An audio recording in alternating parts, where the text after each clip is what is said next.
바로 시작하겠습니다. 먼저 뉴캐슬과 토트넘의 경기를 분석해보도록 하겠습니다. 뉴캐슬 잉글랜드 일부 파리 패패 승무승입니다. 뉴캐슬이 홈에서 강하다고는 하지만 최근 에버튼에게 비기고 웨스트햄과도 4대3 난전을 기록하는 등 불안감이 없지는 않습니다.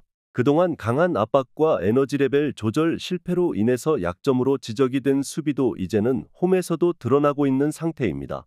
결국 부상자들의 많은 발생으로 인해서 수비진의 에너지 레벨이 급격하게 떨어지며 팀의 버티는 힘의 한계가 온 상황으로 볼 수도 있을 것 같습니다. 토트넘 잉글랜드 일부 4위 승패 승무승입니다. 뉴캐슬, 첼시, 아스날, 리버풀을 상당히 이른 기간 내에 만나게 되는 지옥의 일정을 앞두고 있습니다. 일단 상태가 안 좋은 축인 뉴캐슬과 첼시 전을 잡는 것이 목표가 될 전망입니다. 다만 지금 시점에서 토트넘이 가지고 있는 불안감도 없지는 않을 것입니다. 일단 전반에 골이 나오면서 뒤지는 시나리오가 나오는 경우가 잦습니다. 물론 빠른 자원들을 투입해서 후반에 에너지 레벨과 속도로 상대를 역전시키는 장면이 많이 보이고는 있지만 늘 공격적인 전술상 측면 공간이 비는 것은 어쩔 수가 없습니다. 후반에 에너지 레벨이 떨어질 우려가 있는 뉴캐슬입니다. 이 상황에서 토트넘이 빠른 자원들을 대거 투입하는 경우에는 토트넘이 우세를 가져갈 수도 있을 것으로 보고 있는 매치입니다. 다만 늘 토트넘도 역습 대응 상황에서의 측면 공간이라는 약점이 뚜렷한 편이기도 하며 전반에 골을 허용하고 끌려가는 경우도 잦습니다. 오버 3.5 양상 속 토트넘의 승리를 예상합니다. 다음은 브렌트포드와 셰필드의 경기를 분석해보도록 하겠습니다. 브렌트포드 잉글랜드 일부 15위 패패무무무입니다. 지난 시즌에야 홈에서의 견고한 수비를 장점으로 삼을 수 있었지 올 시즌에는 주력 수비수들의 장기 부상으로 인해서 수비진의 뎁스나 조직력이 상당히 떨어진 모습이 역력합니다. 다행히 중앙에서의 매끄러운 빌드업이 없어도 토니의 개인 기량이나 헤더를 앞세워서 골을 기록할 수 있는 화력을 가진 점은 다행이라고 할 수 있을 것 같은 상황입니다. 셰필드 잉글랜드 일부 22 패무무패무입니다. 셰필드도 최근 브레레톤 디아스의 생산력을 바탕으로 생각보다는 화력이 올라온 모습입니다. 다만 와일더 감독의 공격적인 전술이나 애초에 전력 자체가 최악 수준이었다는 점을 극복하는 모습은 아닙니다. 상대 드리블러들에게는 어느 정도 대응이 되는 모습이지만 결국 90분 중 얻어맞는 상황이 잦다는 점이 셰필드의 실점 통제에는 도움이 된다고 하기는 어렵습니다. 두 팀이 모두 실점할 수 있는 루트가 가능성은 상당히 높다고 보아야 할 듯합니다.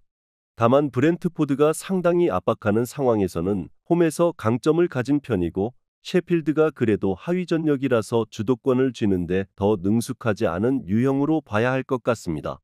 오버 2.5 양상 속 브렌트포드의 승리를 예상합니다.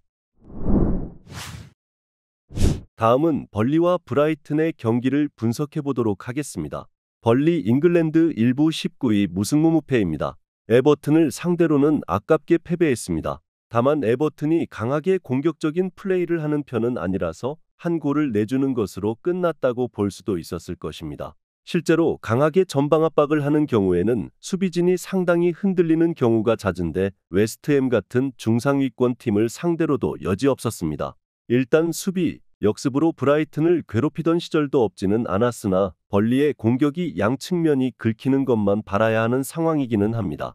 브라이튼 잉글랜드 일부 12 승승패무패입니다. 확실히 빅5 팀 같은 강호들에게 전방 압박으로 승부를 보는 것은 어려운 상태였습니다. 다만 하위권 팀을 상대로는 주도권을 확실하게 쥐는 것으로 좋은 성적을 기록하는 빈도가 잦은 편입니다.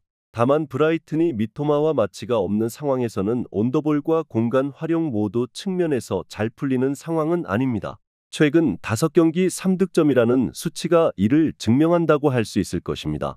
벌리가 전방 압박을 강하게 하는 팀에게는 약해서 결국 체급 차이를 극복하지는 못할 듯합니다.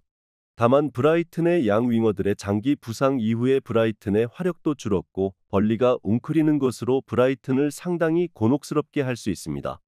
언더 2.5 양상 속 브라이튼의 승리를 예상합니다. 다음은 맨시티와 루턴타운의 경기를 분석해보도록 하겠습니다. 맨시티 잉글랜드 일부 3위 무승무승무입니다. 맨시티가 루턴에게 지는 것은 사고라고 밖에 볼 수 없기는 합니다.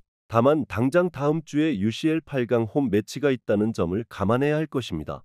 스몰 스쿼드라서 맨시티가 로테이션을 전면 돌리는 것은 어려운 상태입니다.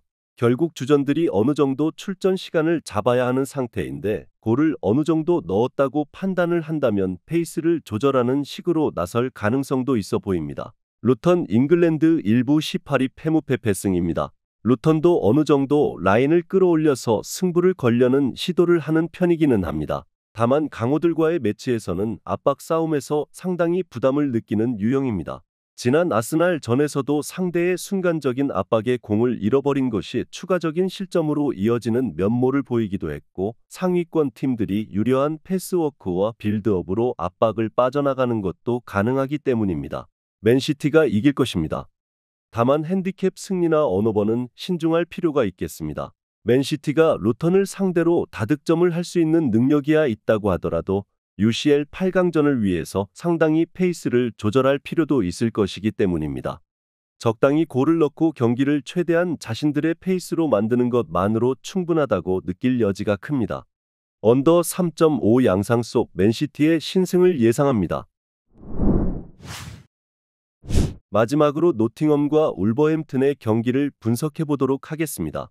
노팅엄 잉글랜드 일부 17위 패무무승패입니다. 토트넘에게 패배를 기록했지만 내용상으로는 나쁘지 않았다는 평입니다. 특히 전반전에 우드의 골 이외의 득점이 나왔더라면 토트넘이 상당히 힘들어했을 것이라는 평가를 받고 있습니다.